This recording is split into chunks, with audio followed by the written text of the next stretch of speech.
સો હે guys, good morning. તો સ્વાગત છે તમારું ફરી એક નવા વ્લોગમાં. તો આજે તો અમે વહેલા વ્લોગ ચાલુ કરી દીધો હોય, કારણ કે આજે અમારે જવાનું હોય અમદાવાદ. અને અમદાવાદ કેમ જવાનું હોય એ તમને હજી આગળ જઈને બતાવું, કારણ કે હજી આપણે તો કાંગેતરાથી બાઇક લઈ જઈએ અને અહીંયાથી બસમાં જવાનું હોય. તો અમે તૈયાર થઈને આવી જઈએ. આજ તો બહુ વહેલા ઉઠ્યા હતા, 4 વાગે ઉઠી ગયા હતા, પણ આ તૈયાર થવામાં અને ભેંસુને બધું દોવાનું હોય એટલે મોડું થઈ ગયું. જો ભારતી અમારી મમ્મી અમે ત્રણે જવાના.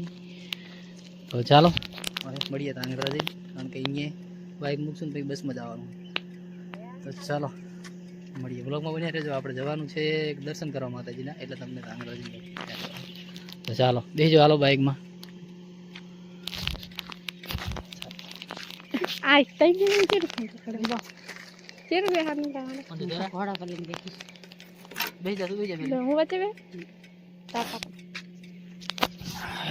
ચાલો ગઈ છે બાઇકમાં તણે માતા નહીં, પણ અહીંયા સુધી જન્મ કરીને બિહારવાના હે. ઠંડી એવી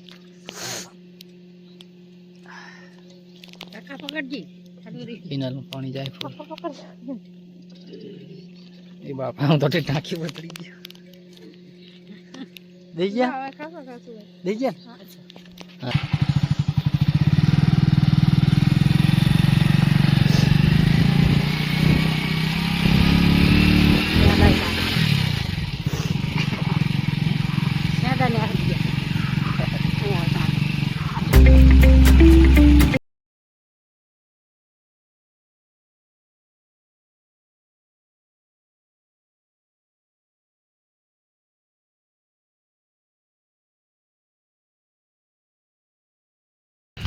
ચલો ગાઈસ, આપણે ધાંગધ્રા પહોંચી ગયા છીએ અને ટાઈમ તો ખાસો બધો થઈ ગયો. ઓહો, 8 વાગે આવ્યા. આપણે 7 વાગે પહોંચો ને તો 8 વાગી ગયા. બસ હશે કે નહીં હોય પૂછી જોઈએ. અંદર હડો અહીંયા શું કરો હે?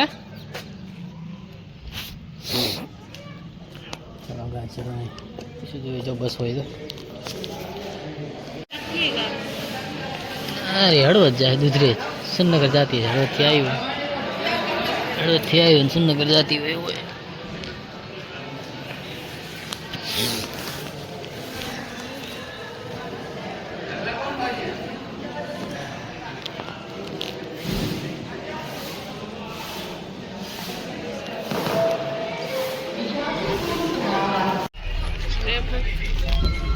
चलो गाइस, आपने बस मળી ગઈ. હવે અમદાવાદ હજી તો ધાંગધ્રામાં જ છીએ. એને તો ચાલુ કરી દીધું એવું કારણ.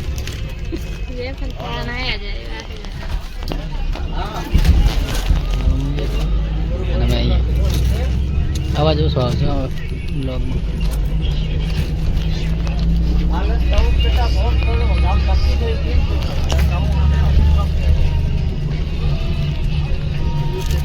ઉલટી ના કરવી, ગમે એટલું ઝાપટ હોય એટલું.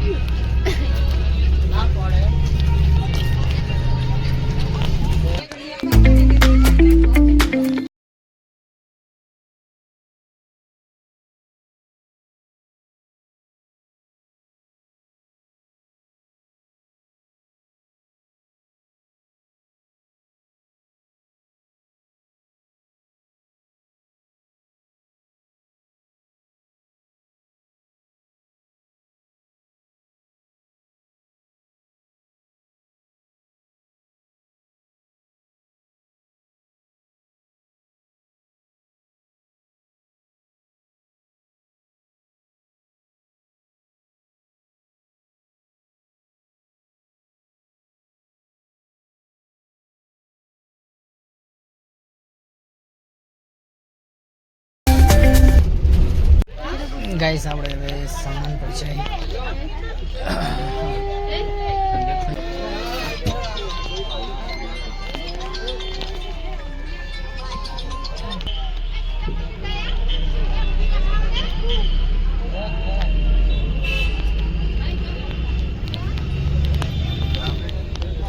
અત્યારથી ઉભી રહીને હવે કીધા મંદિર થઈ જાય. અમદાવાદ મળીને અમદાવાદ પછી બહુ આગળ નહીં, 20-22 કિલોમીટર.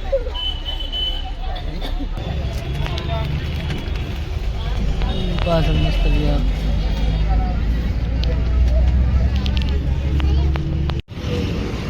11 વાગ્યા 11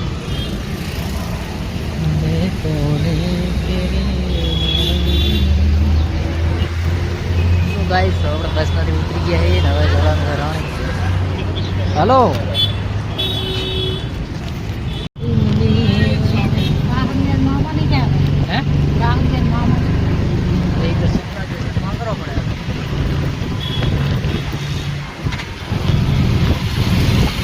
તો ગાઈસ આપણે બસમાંથી ઉતરી ગયા અને હવે જવાનું છે રાણીપ એટલે રિક્ષા કરી છે રિક્ષામાં રાણી સુધી જવાનું પણ રાણી અહીંયાથી એક અમારા ભાભીના મામાથી લેવા આવવાના તો એટલા સુધી રિક્ષામાં જઈએ